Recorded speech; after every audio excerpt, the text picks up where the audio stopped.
Anda kembali di Bincang Virtual dan pemirsa, kita masih membahas mengenai second wave, antisipasinya dan kesiapan Indonesia menghadapinya. Saat ini saya akan menanyakan ke Pak Hermawan. Pak Hermawan, ini sebenarnya kalau untuk melakukan suatu kebijakan dari sisi kesehatan ini apa saja sih sebenarnya yang harus diperhatikan? Baik, jadi pertama-tama kita harus melihat situasi terkini dari Indonesia ini setelah 3 bulan COVID-19 menyambangi negara kita. Sekarang menjelang bulan keempat, sudah 55.094 kasus positif per tanggal 29 Juni 2020. Ini menunjukkan adanya kenaikan yang cukup signifikan dan juga konsisten. Jadi angka 55.094 ini hemat kami dari analis kesehatan masyarakat ini baru mencerminkan sekitar 66% sampai 74% dari real casesnya. Jadi kalau kita ini menganggap fenomena gunung es karena terjadi local transmission, real cases di lapangan itu kemungkinan hampir menyentuh 100.000 kasus.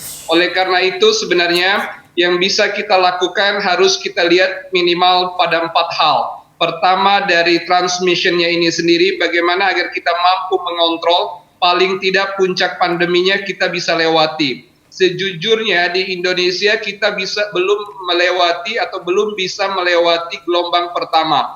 Jadi sekarang kita masih berselancar di atas gelombang pertama, sementara gelombang kedua, gelombang ketiga itu sebenarnya masih jauh. Karena angka-angka epidemiologi baik insidensi, prevalensi maupun yang disebut dengan R0, RT atau R efektif, angka replikasi kasus itu juga masih sangat fluktuatif di berbagai daerah, bahkan epicentrum juga bergeser, tidak lagi di DKI Jakarta yang paling besar, malah ke Jawa Timur saat ini. Nah, namun demikian ada hal yang kedua yang menyangkut health system capacities. Kemampuan atau kapasitas dari sumber daya kesehatan di Indonesia juga sangat beragam. Kalau kita bicara di DKI Jakarta, sumber daya terbaik ada di ibu kota. Mulai dari fasilitas kesehatan, kesigapan tenaga, infrastruktur, teknologi, dan lain-lain. Tetapi kalau saja virus ini berkembang di berbagai daerah, apalagi di luar Pulau Jawa, nah disinilah yang paling kita khawatirkan. Sekarang ini kan ada epicentrum di luar Pulau Jawa yang paling signifikan seperti di Banjarmasin, Makassar, menyusul pelan-pelan ini juga di Kota Medan dan Kota Semarang gitu ya, termasuk Nusa Tenggara Barat di Kota Mataram.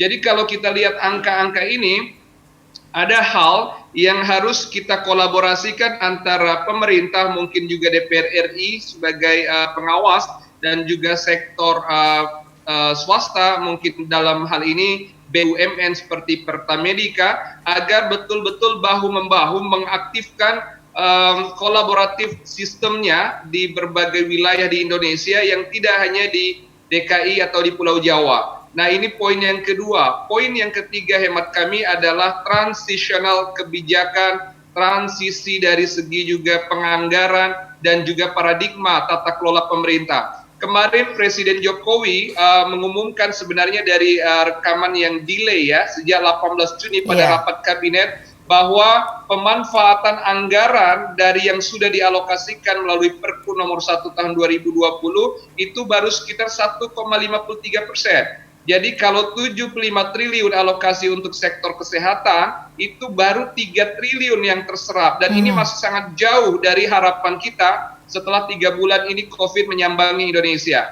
Nah, kami melihat dan memperhatikan pelayanan kesehatan oleh tenaga kesehatan, tenaga medis, perawatan, dan termasuk delay pembayaran BPJS untuk klaim penanganan COVID ini masih terjadi. Nah, oleh karena itu ke depan transisi kebijakan sebagaimana yang diharapkan Presiden ini betul-betul harus diikuti secara optimal, secara konsisten dan konsekuen oleh pemerintah, terutama juga di sektor Kementerian Kesehatan dan juga gugus tugas beserta kementerian-kementerian lain terkait, agar ini tidak menjadi kesia-siaan. Dikala kita mewacanakan kenormalan baru, tetapi sebenarnya situasi kita masih abnormal begitu. Nah, poin yang keempat yang harus kita pertimbangkan yang berkaitan dengan kebijakan kenormalan baru ke depan, Mbak Tasya, adalah kesiapan komunitas kita. Jadi ada yang kita sebut dengan community-based first aid atau community-based fighting initiative yang seharusnya bisa menjadi garda terdepan bersama masyarakat, tokoh informal, tokoh formal, dan juga tenaga kesehatan yang punya jejaring sampai ke level desa, kelurahan, bahkan berdampingan dengan masyarakat untuk bahu-membahu meningkatkan kesadaran, meningkatkan kesabaran dan juga daya tahan, baik daya tahan fisik maupun daya tahan ekonomi.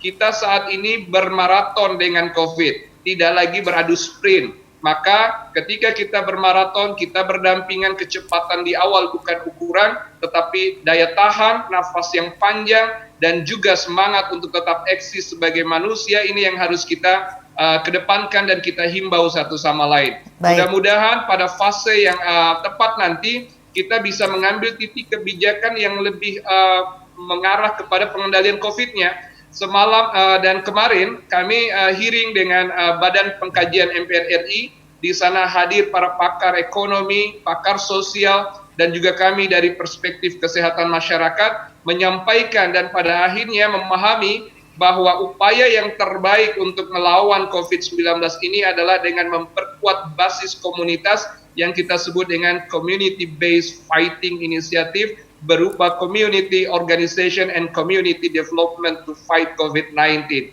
Kira-kira demikian sebagai awalan, Mbak Tasya. Baik, Pak Hermawan, nanti kita akan bahas ini. Sebenarnya Anda mengatakan bahwa tadi kita memang belum sampai kepada puncak pandemi di gelombang pertama ya. Jadi sebenarnya gelombang kedua ini masih jauh. Sementara itu pada saat ini di daerah sudah melaporkan pertambahan jumlah kasus positifnya adalah nihil dan juga beberapa daerah sudah mengeluarkan kebijakan untuk melonggarkan PSBB. Nah ini nanti kita akan bahas mengenai bagaimana resiko-resiko ke depannya, tetapi kita harus break dulu. Pemirsa tetaplah bersama kami, Bincang Virtual masih akan kembali dengan pembahasan mengenai second wave di Indonesia.